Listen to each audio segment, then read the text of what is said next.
মুসলিম যেই হোক তার পক্ষে আমাকে দাঁড়াতে হবে, জালেম যেই হোক তার হাত ধরতে হবে।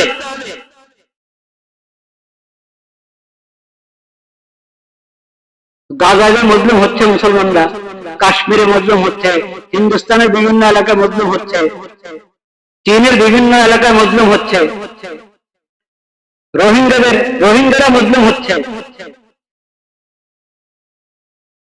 এই মুসলিমদের জন্য আমাদের দিলে যদি কোনো ব্যথা না থাকে এবং যদি ফিকির না আসে যে মনে করি তো আমরা বাজর, আমাদের মনে হয় করার কোনো সামর্থ্য নাই, কিছু নাই, কিন্তু আসলে কি কোনো না কোনো ভাবে আমি কোনো সাহায্য পৌঁছাতে পারি, কমপক্ষে 2 রাকাত সালাত হাজত পড়ি, কমপক্ষে দোয়াই করি আর খোঁজ করি যে কোন সূত্র আছে একটু এই মুসলিমদের পাশে দাঁড়ানো। এই ফিকির করা মুমিনের ইমানের দাবি কিনা? তো গাজার দিকে তো যাচ্ছেন, নবহাত যাচ্ছে না অনেক দেশ থেকে, প্রায় 44টা দেশ থেকে নবহাত যাচ্ছে গাজা অভিমুখী। কে সালাতুল হাজত পড়ে দোয়া করেছেন তাদের জন্য? নিরাপদে যারা ওখানে গাজা পৌঁছতে পারে। এবং অমানবিক যে অবরোধ, জালেম ইসরায়েলের যে অমানবিক অবরোধ, সে অবরোধ ভাঙার জন্য যারা যাচ্ছে, এই অবরোধ ভেঙে ওরা নিরাপদে ওখানে পৌঁছতে পারে এবং সাহায্য পৌঁছায় দিতে পারে মুসলিমদের হাতে। এটার জন্য সালাতুল হাজত পড়ে দোয়া করেছেন।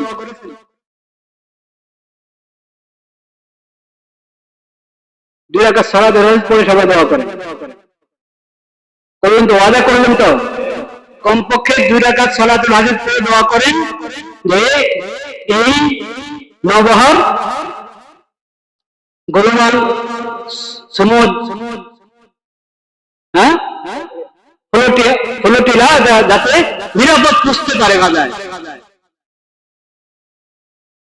নিরাপদ ভাবে গাজায় পৌঁছতে পারে, তাদের মকসদ সফল হয় এবং এটা যাতে ইসরায়েলের গালে থাপ্পড় হিসেবে আল্লাহ এটাকে কবুল করে নেন। সবাই আমরা সালাতুল হাজত পড়ে দোয়া করি, দুরূদ শরীফ পড়ব এবং আল্লাহর কাছে কান্নাকাটি করে দোয়া করব। আর আমি আগেও বলেছি যে আপনি আপনার চারপাশে খোঁজ নিলে কোনো না কোনো সূত্রে পাবেন সাহায্য পৌঁছানো, যার যতটুকু সামর্থ্য আছে ওইভাবে সাহায্য পৌঁছানোর সবাই চেষ্টা করি। আল্লাহ তাআলা সেই তৌফিক সবাইকে দান করেন।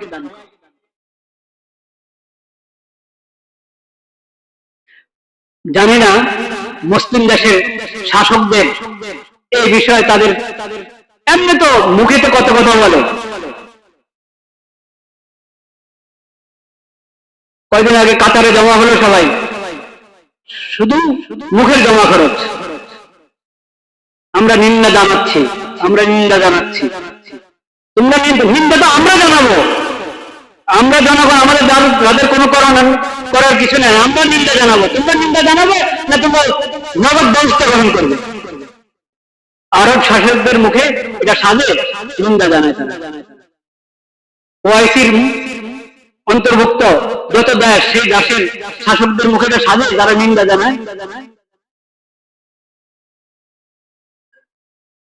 যদি এই নবহার নিরাপদে পৌঁছতে না পারলো, আল্লাহ না করেন, যদি ওখানে নিরাপদে পৌঁছতে না পারলো, তো এটার অর্থ কি দাঁড়াবে? এটার অর্থ দাঁড়াবে মুসলিম দেশের কোন শাসকের মধ্যে একটু ইমানি চেতনা নেই।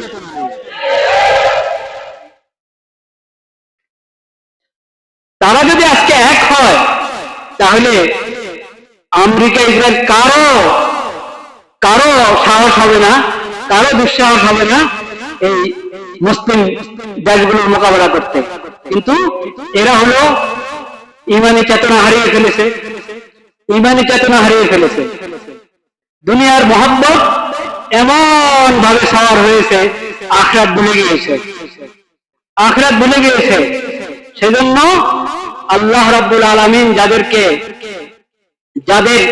যাদের কপালে আল্লাহ তাআলা লাঞ্ছনা রেখে দিয়েছেন, তাদের গোলাম হয়ে গেছে এখন এরা। শুধু এই জন্য ইমানি চেতনা হারিয়ে ফেলেছে। আল্লাহ তাআলা এদেরকে ইমানি চেতনা দান করেন।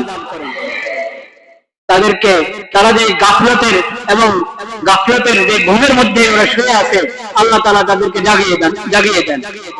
আখিরু দাওয়ানা আলহামদুলিল্লাহ।